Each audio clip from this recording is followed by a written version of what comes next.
Wahyu 8 ayat 1 dan 2. Dan ketika anak domba itu membuka meterai yang ketujuh, maka sunyi senyaplah di sorga kira-kira setengah jam lamanya.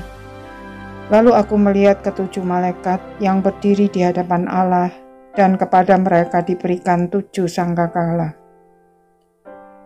Setelah kepada kita ditunjukkan siapa saja yang mendapat anugerah untuk berada di sorga, pembukaan meterai dilanjutkan dengan meterai ketujuh, dan sorga mendadak menjadi sunyi senyap. Sunyi senyap di dalam Alkitab seringkali dipakai untuk menggambarkan kekudusan Allah. Dalam konteks ini menunjukkan keheningan karena semua takjub melihat bagaimana Allah menyatakan keadilannya, yang dilambangkan dengan 7 sangkakala yang akan segera dibunyikan. Sunyi senyap tersebut berlangsung selama setengah jam.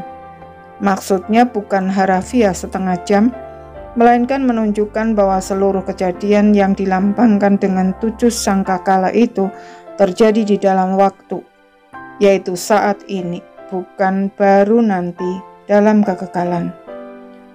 7 malaikat berdiri di hadapan Allah menunjukkan tugas mereka adalah melayani dan melakukan segala yang diperintahkan Allah.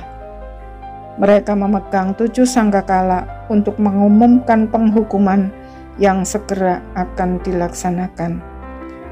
Angka 7 menunjukkan kesempurnaan dari semua yang Tuhan kerjakan. Dengan kata lain, keadilan Allah memang sudah dinyatakan di sepanjang sejarah umat manusia, tetapi masih akan digenapi secara tuntas ketika Tuhan Yesus datang kembali.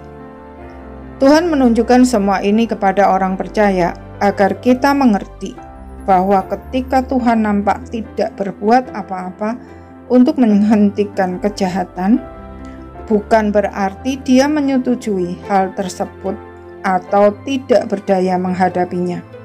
Tetapi karena memang belum waktunya Dia bertindak, atau sebenarnya Dia sudah berbuat sesuatu tetapi kita tidak mengetahuinya, dan orang-orang jahat juga tidak menyadari bahwa Allah sebenarnya sedang menyatakan keadilannya di dalam hidup mereka. Pada kenyataannya, orang berdosa ketika melihat keadilan Allah dinyatakan, seringkali bukannya bertobat, melainkan justru menjadi semakin jahat. Itulah yang dikatakan Paulus kepada Timotius, bahwa pada hari-hari terakhir, setiap orang yang mau hidup beribadah di dalam Kristus Yesus akan menderita aniaya, sedangkan orang jahat dan penipu akan bertambah jahat. Mereka menyesatkan dan disesatkan. Selain itu, Tuhan menunjukkan semua itu juga agar kita tidak terkejut dan takut melihat banyak hal seperti pandemi yang menimpa dunia saat ini, melainkan justru menyikapinya sebagai kesempatan untuk dimurnikan, menjadi alat berkat bagi sesama, dan memuliakan Tuhan sambil menyiapkan diri untuk menerima yang terbaik dari Tuhan.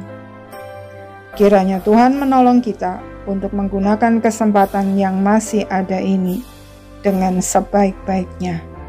Amin.